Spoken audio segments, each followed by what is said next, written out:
Баршаларыңызға қайырлы күн. Бүгін сіздермен жент, яғни талқан дайындайтын боламыз. Осылай өте әдемі әрі дәмі керемет болып шығады. Өте оңай дайындалады. Міндетті түрде жасап көріңіздер. Ең алдымен құрғақ ыдысымызға талқанымызды салып алатын боламыз.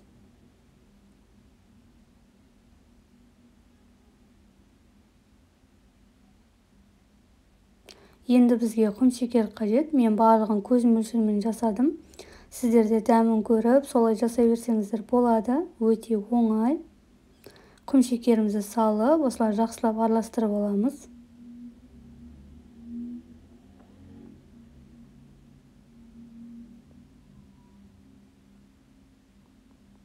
Енді бізге сгущенка қажет. Кез келген өзіңізге ұнаған түрін қолдана бересіздер.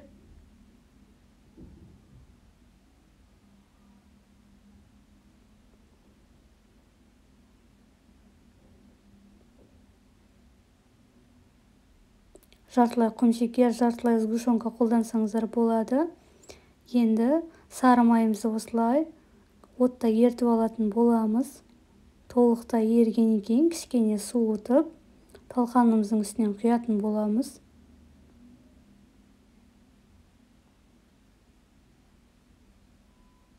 Енді барлығын осы видеода көрсетілгендей астына үстіне қарай жақсылап араластырып алатын боламыз.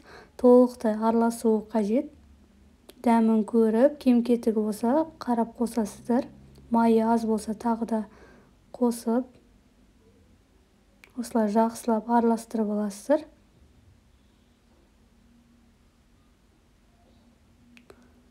Осылай өзі жайлап бір-біріне бірігіп бастайды. Қолмен жапсырып көресіздер. Егер бір-біріне жақсы біріксе, дайын деген сөз. Шоколадсыз және де шоколадпен дайындауға болады. Кез келген уақытта дастарханға қойсаңыздар өте әдемі көрінеді.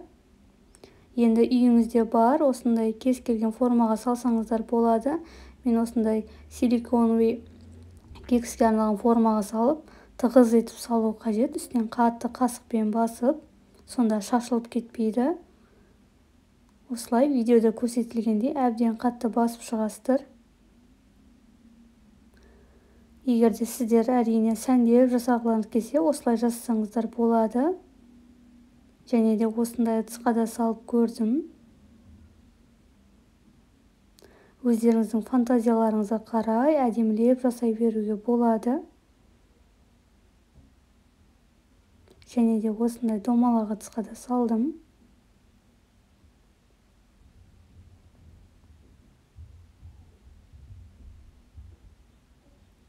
Әр салған сайын үстінен қатты басып шығасыздар. Сол кезде шашылып кетпей, тығыз әдемі болып шығады.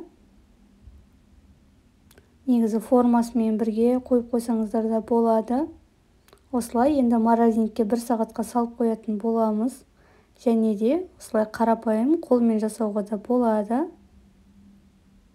Осылай жақсылап екі қолыңызбен біріктіріп шығасыздар. Домалақтап, әдемілеп, барлығын бірдей етіп жасасаңыздар өте әдемі көрінеді. Және де енді бетіне шоколад осылай ыстық қайнап тұрған суымызға салатын боламыз. Пакетімізді жақсылап тексеріп, су кіріп кетпейтіндей қылып салып қоямыз.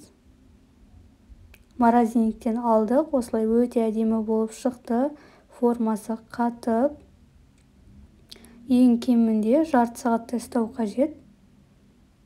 Енді шоколадымызды осылай формаға салып, құйып шығамыз. Және де қайтадан осылай талқанымызды салып, үстінен басып шығатын боламыз. Морозильникке 5-10 минутқа салып қоясыздар.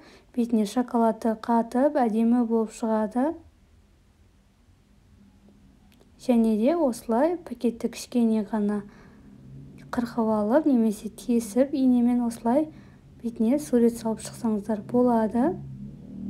Өте әдемі көрінеді, әрі дәмі одан да тәтті болып. Сіздерде міндетті түрде осылай жасап көріңіздер.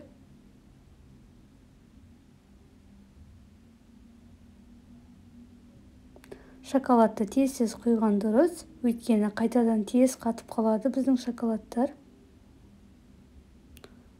Қоюланып кетеді.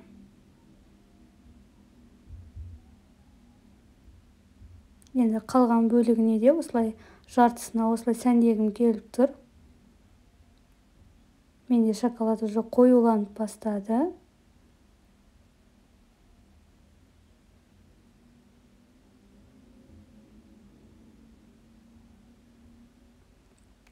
Менің каналыма тіркелмеген болсаңыздар, міндетті түрде тіркеліп алыңыздар. Каналымда күнделікті жаңа рецептер шығатын болады. Барлығы оңай әрі керемет рецептер. Осылай шоколады қатып, өте әдемі болып шықты. Сіздерге видео ұнаса лайк бас, комментарий қалдырып кетіңіздер. Менің каналыма тіркелуді ұмытпаңыздар. Осылай өте әдемі болып шықты. Сіздер қалай жасайсыздар, комментарийға жазып кетіңіздер.